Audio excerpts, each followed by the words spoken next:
Fala, meus queridos jornélicos! Tranquilidade, como é que tá aí a correria? Aposto que estão estudando pra caramba, né? Vamos começar então o segundo bimestre, né? Só foram 6 capítulos no bimestre passado, nesse agora é 4, é um pouquinho menos, mas o conteúdo é bem denso. Hoje nós temos aí basicamente um capítulo, tá? Nossa aula vai contemplar um desses 4, porém os outros vão ter mais bipartições aí, então a gente vai conversando ao longo do processo, tá? Vamos lá, então, para esse tema chamado de composição química dos seres vivos. Professor, como assim composição química? Né? Nós já vamos falar um pouquinho sobre, a gente vai passar, aliás, a intercalar alguns assuntos. Você vai perceber que física e química, eles estão muito dentro da biologia, né? Inclusive, essa área, antigamente, você tinha como ciências naturais. Até porque as ciências naturais trabalham com aquilo que são fenômenos naturais que acontecem no nosso cotidiano aí. Então, química, física e biologia sempre vão estar muito relacionados, tá? A matéria de física, ela tem as suas diferenças. Exige muito mais cálculo, porque a maneira que o homem tem de administrar isso e fazer com que a gente possa usufruir desses negócios, né? Então, a gente vai fazer algumas correlações aí, a gente vai poder conversar ao longo do bimestre. Princípio desta matéria aqui é o princípio de aliança, tá? Mais uma vez, o princípio de aliança, por quê? Nós estamos falando aqui de moléculas que integram os seres vivos, né? Eu, você e uma joaninha precisam de nutrientes para sobreviver, precisam de nutrientes que vão formar o seu próprio organismo, ok? Vamos lá, compreender como os seres vivos, apesar de tão diferentes, são estruturalmente muito parecidos, necessitando dos mesmos recursos para seu metabolismo funcional. Um urso, né, principalmente os mamíferos de um modo geral, o metabolismo é muito parecido, né? Mas outros seres vivos a gente também tem essas covalências aí da nossa percepção. Por isso, então, nós estamos falando de aliança, né? O nosso mundo, ele é globalizado. Já ouviu falar isso em geografia, história, né? Palavrinha chata pra caramba. Mas ela tem a ver com essa integração, né, de tudo. Deus não criou apenas uma região do mundo, né, com o nome de Brasil por acaso, né? Apesar disso, nós estamos nos relacionando com os outros países, com todos os mecanismos, né, da nossa biosfera aí, que estão funcionando e permitindo com que eu e você possamos estar respirando no dia de hoje, ok? Vamos lá então, equilíbrio. Elementos químicos essenciais à vida. O que é essencial? Vamos lá falar do que é essencial, né? Básico, fundamental, necessário e indispensável, ou indispensável, né? Isso está no dicionário Hallwise lá, aquele dicionário que vocês mais usam aqui na escola. Galera, quando eu falo de algo que é essencial, é algo que é inerente ao ser humano, a qualquer ser vivo. Neste caso, nós estamos falando de compostos químicos e elementos químicos. Lembre que existe uma diferença entre um e outro aqui, tá? Dá uma olhada aqui, ó. Eu sei que você gosta desse negócio aí, mas para mim, galera, isso aqui é uma das maiores descobertas do homem de que Deus é Deus. Por que eu estou falando isso?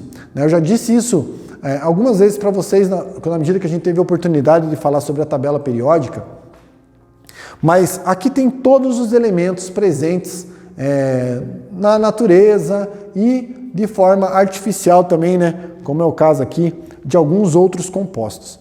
Mas, galera, a gente não está falando aqui de algo que o homem montou, ok? Eu estou falando de algo que o homem descobriu padrões e ele percebeu que dava para colocar numa tabela. Olha só que incrível.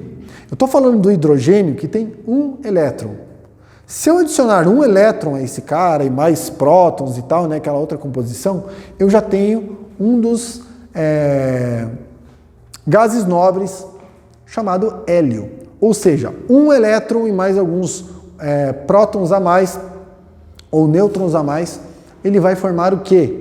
Ele vai formar um outro elemento químico completamente diferente em termos de reação química, de ele ser mais ou menos instável, de ter características diferentes. Então, o lítio que tem 3 é diferente do berílio, que é diferente do boro, do carbono, do nitrogênio, oxigênio e blá, blá, blá. Estou falando então numa tabela onde o ser humano passou então a identificar. Isso aqui, gente, é como se fosse, eu já disse para vocês essa bobagem, e vou falar de volta, mas quando a gente fala de elementos químicos, solta uma caixa de Lego e vá brincar.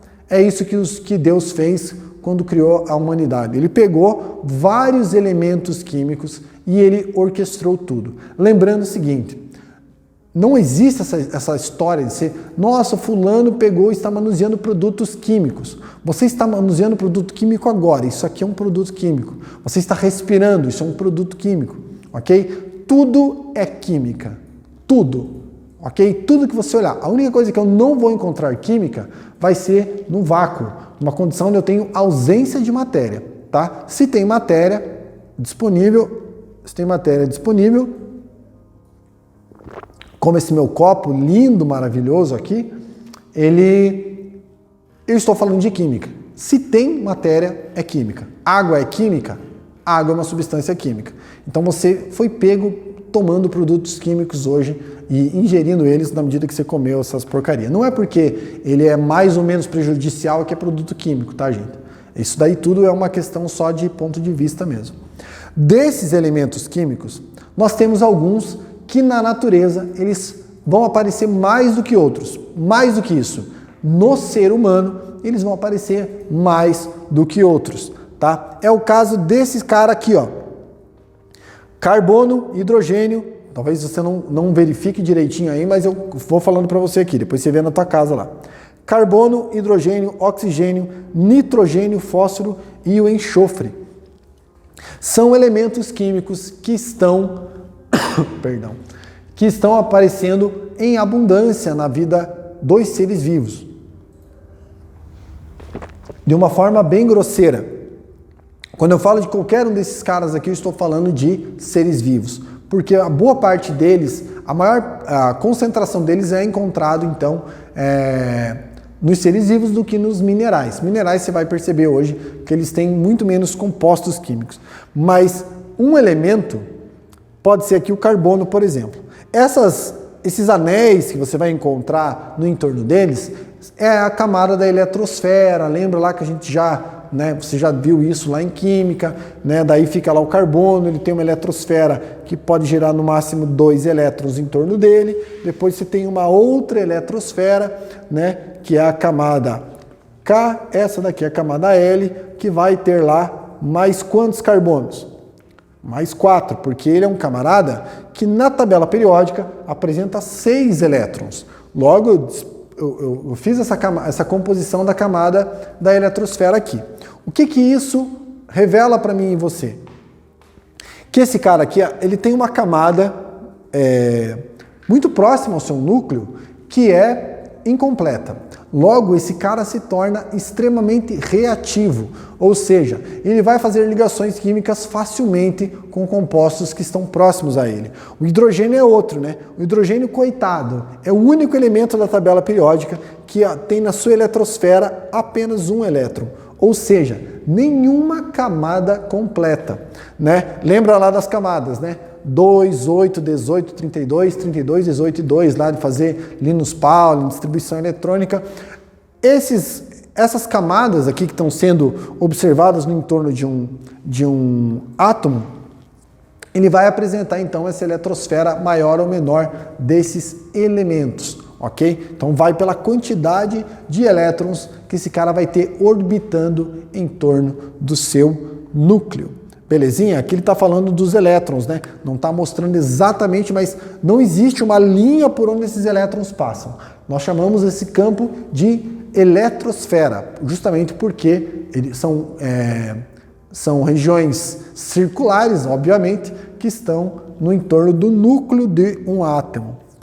Aí, galera, você começa a perceber que esses elementos, eles reagem entre si, formando, então, ligações bastante complexas. E essas interações o produto delas é formar você. E a forma pela qual você administra aí a sua vida. Vamos lá, ó. Aqui eu tenho exemplos aqui na tabela periódica, de moléculas chamadas de macromoléculas e micromoléculas. As macromoléculas são moléculas também que encontram-se em maior quantidade nos seres vivos, tá? Estou falando então desses caras aqui, ó. Hidrogênio, sódio, potássio, cálcio, carbono, nitrogênio, oxigênio, fósforo, enxofre e o cloro, tá? São moléculas também maiores e que fazem a interação envolvendo vários dos produtos químicos que vão formar eu e você, tá? Micromoléculas, então eu tenho exemplo dessas aqui e isso aqui está na sua apostila, tá? Tem uma tabela um pouquinho diferente do que isso, mas ela também está bem à mostra lá. As micromoléculas, então, elas também têm essa interação, numa menor quantidade, obviamente, mas essenciais para a vida, tá? Nós vamos falar sobre isso porque as micromoléculas, geralmente você vai encontrar ela fazendo ligação com outras moléculas das macromoléculas ali. Então, o ferro, por exemplo, o zinco, eles estão presentes no seu sangue e eles vão fazer com que o teu corpo ele seja equilibrado de forma a funcionar bem, né? Lembra lá dos alimentos reguladores? Boa parte desses verdinhos aqui eu estou falando de elementos que estão presentes nas vitaminas e sais minerais que eu e você acabamos ingerindo nas frutas, verduras e legumes, que vão trazer então a regulação ou o equilíbrio para o seu corpício, beleza? Bora lá então. Elementos essenciais, mais uma vez eu vou ter que falar para você do carbono, né? Por quê? Porque o carbono deles, galera, é o que mais aparece nos camaradinhas que são chamados de orgânicos. Nós já vamos aí passar um tempo falando sobre eles. Então, ó, de novo, entre 10 milhões de compostos, 9 milhões são compostos de carbono. Lembra lá que as cadeias carbônicas, né? O professor de química lá no passado deve ter dito com você a respeito das cadeias carbônicas, né? Quando eu tenho lá, lembra da molécula, por exemplo, do açúcar? Que eram 6 moléculas de carbono ligadas, então, a moléculas de hidrogênio, lembra? Quantas moléculas de hidrogênio tinham? Aliás, oxigênio também. Então, vamos colocar o oxigênio primeiro. Ops, aqui eu já fiz besteira, né? Vamos colocar o oxigênio, 6 moléculas de oxigênio e as moléculas de hidrogênio. Professor, agora está certo? Não sei, vamos ver. Ó. Então, eu tenho 6 moléculas de carbono, né? Então, C6. Quantos tinha que ter de H? H era 12. Então, ainda não está completo, porque eu fiz 1, 2, 3, 4, 5, 6, 7. Falta preencher aqueles 5 caras lá em cima ainda com um oxigênio.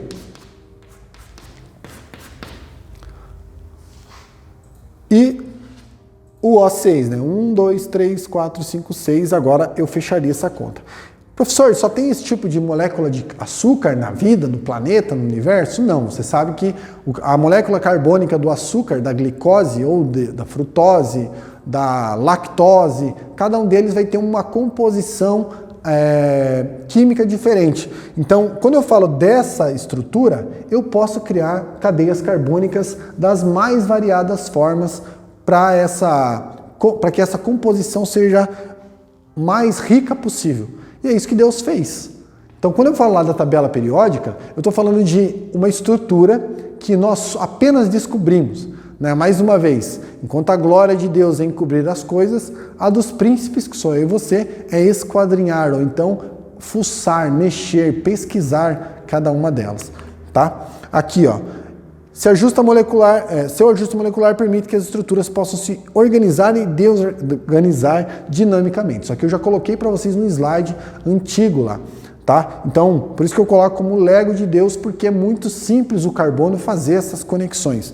Lembrando que boa parte das ligações que ele faz são ligações simples. Quando é necessário fazer uma ligação dupla, é um pouco mais forte essa ligação, mais difícil de ser quebrada. Lembra lá que eu falei das pontes de nitrogênio lá que eles criavam também. não é ponto de nitrogênio, é ligação tripla, né, do nitrogênio, e o carbono também pode realizar também ligações triplas, né, simples, duplas ou triplas ligações entre carbonos, beleza?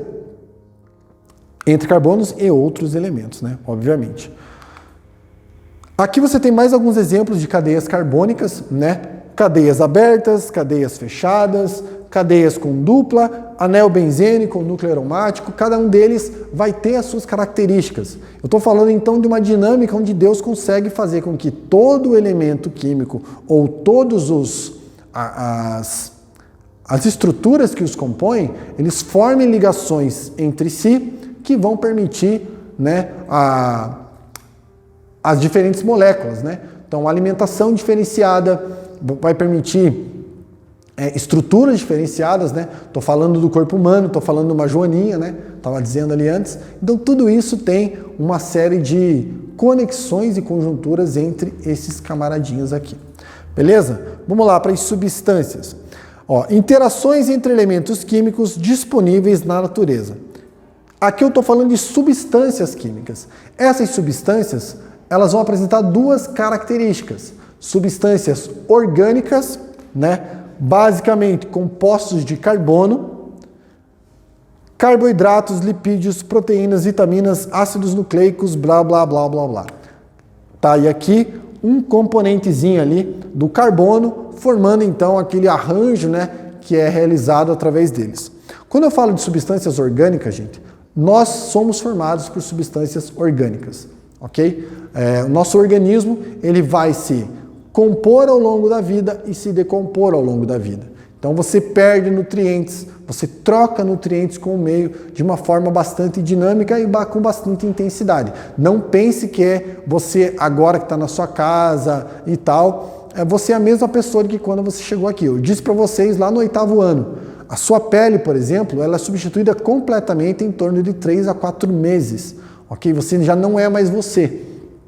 Você já perdeu aquela camada de pele que tinha e vieram sobrepostas, né, outras células, novas células, clones das células passadas, por isso que você é igualzinho ao que você era. Então o teu corpo passa por processos de manutenção constantes, ok? Aqui eu estou falando então de uma molécula orgânica. Qualquer coisa, gente, que vá apodrecer, ou seja, se fragmentar, se decompor na natureza e vai voltar essas peças aí para a natureza poder administrar como ela bem entender, isso faz parte de moléculas orgânicas, tá? Então, basicamente, com carbono na sua composição. O carbono, então, é o carro-chefe.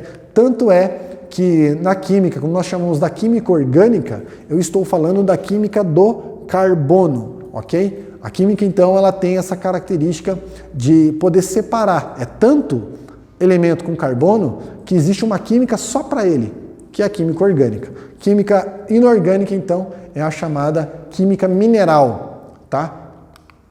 E aí por diante, ó. Então, vamos lá para as substâncias inorgânicas. Da natureza mineral, né? Água e sais minerais. Você já me ouviu falar sobre água, né? A água, ela tem algumas características muito peculiares, né, que permitem a promoção da vida.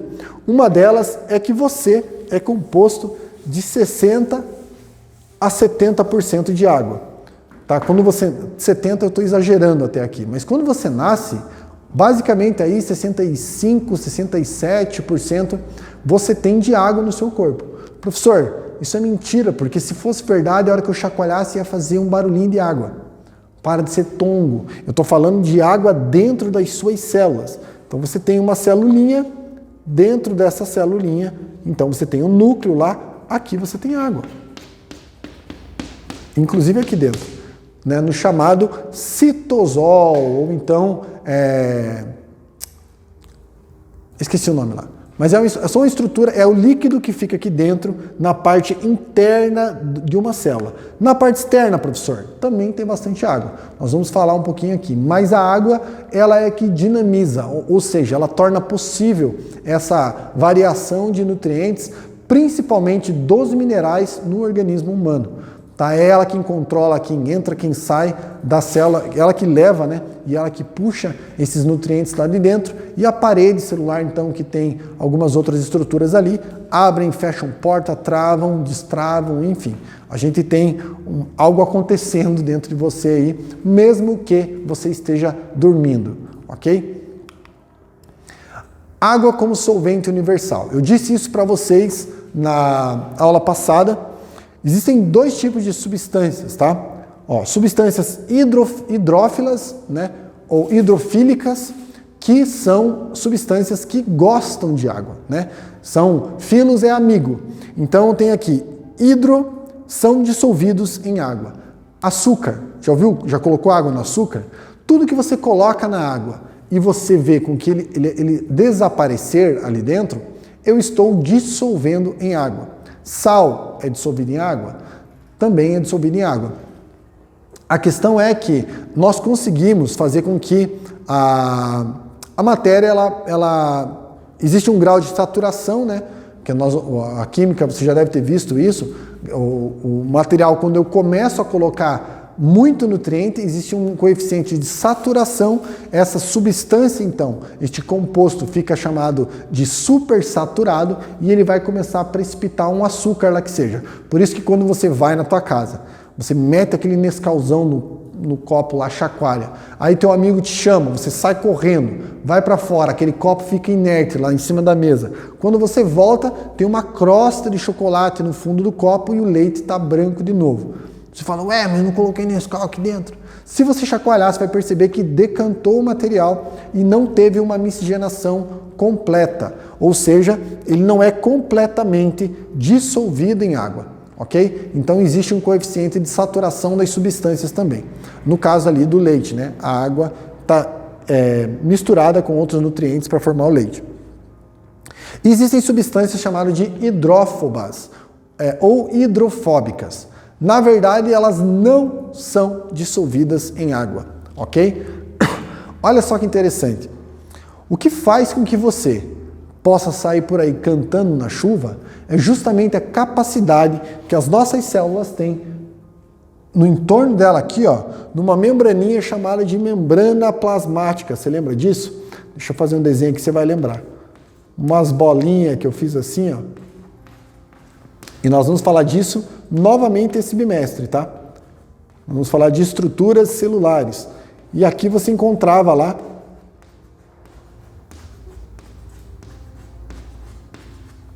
uma estrutura que separava o quê?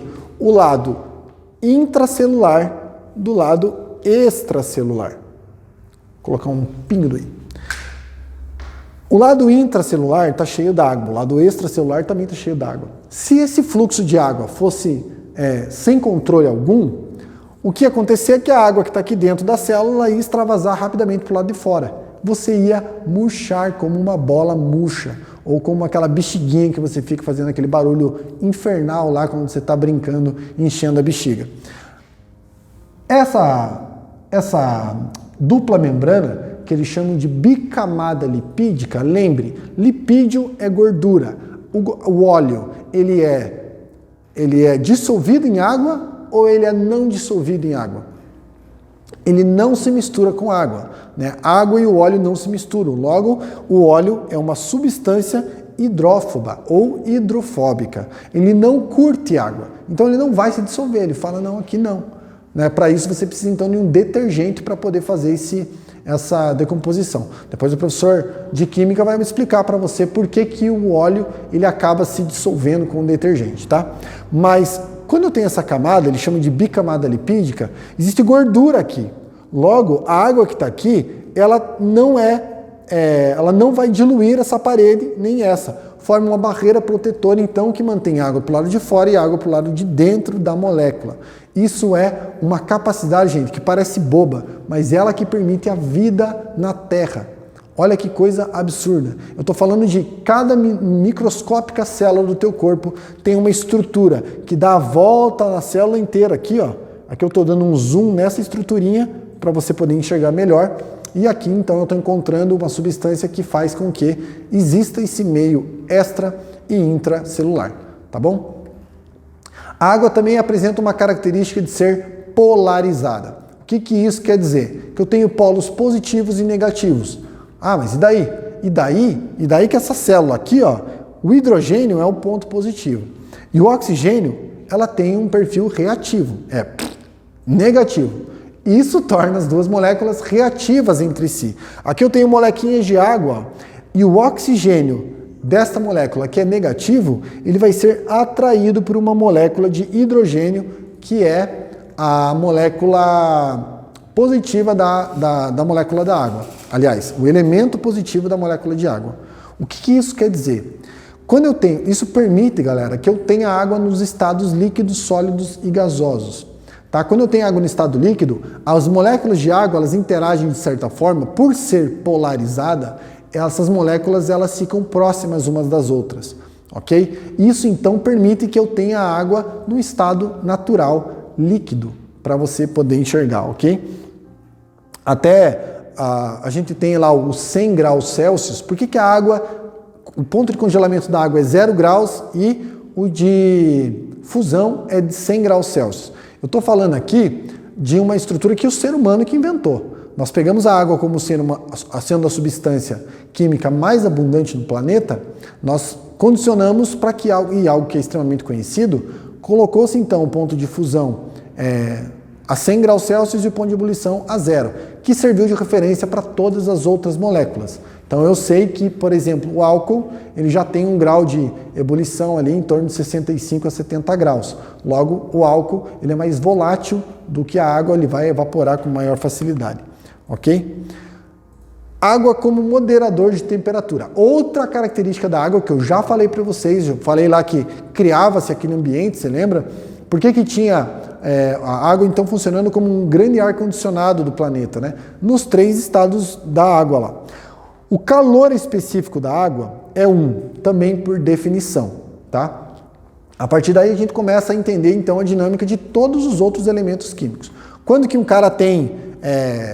Por que o cara tem 0,01 de calor específico? Porque a gente estabeleceu algo como um padrão e após isso a gente vai fazendo a referência proporcional dos outros elementos. Calor específico é a quantidade de caloria que eu tenho para mudar 1 grama de molécula, tá? Para mudar a temperatura de uma molécula. Então, para cada grama de água, eu tenho 1 caloria necessária para fazer esse aumento aqui. Aqui eu tenho uma molécula de água, aliás, 2, fazendo uma ligação polar entre as duas. Então aqui, ó, essa ligação está sendo conectada do elemento oxigênio com o hidrogênio. Aqueceu. Essa temperatura desfaz essa estrutura polarizada e faz com que essas moléculas se dividam, separem-se uma para longe da outra.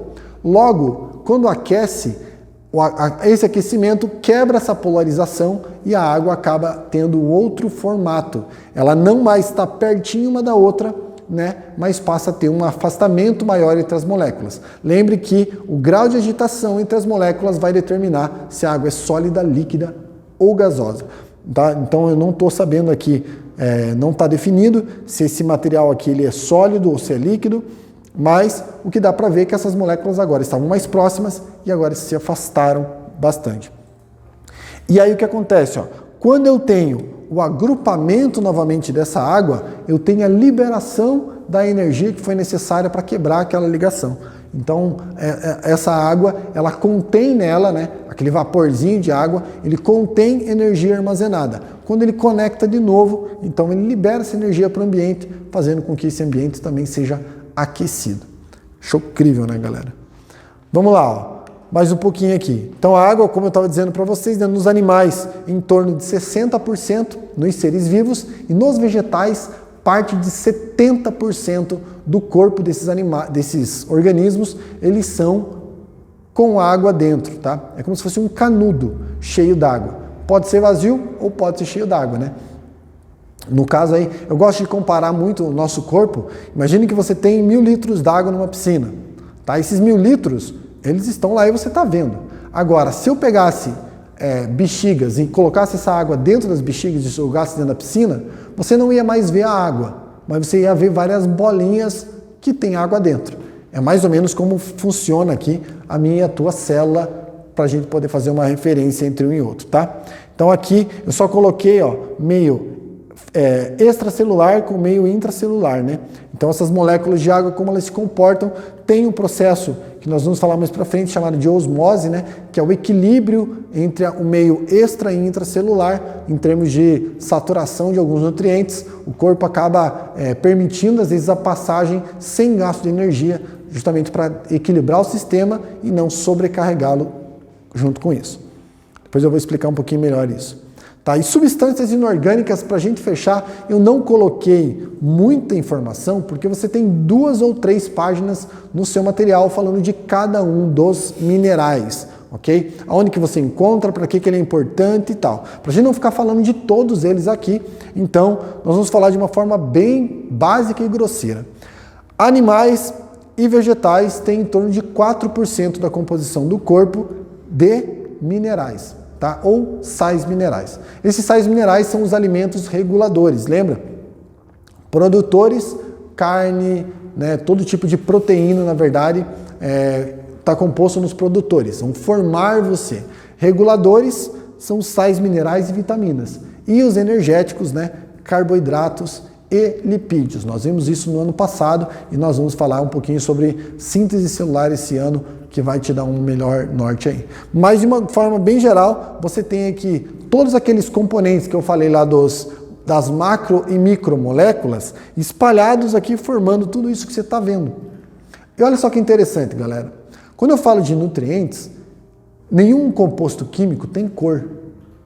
E o que faz então com que eu e você consiga enxergar esses camaradas coloridos? Como é possível isso?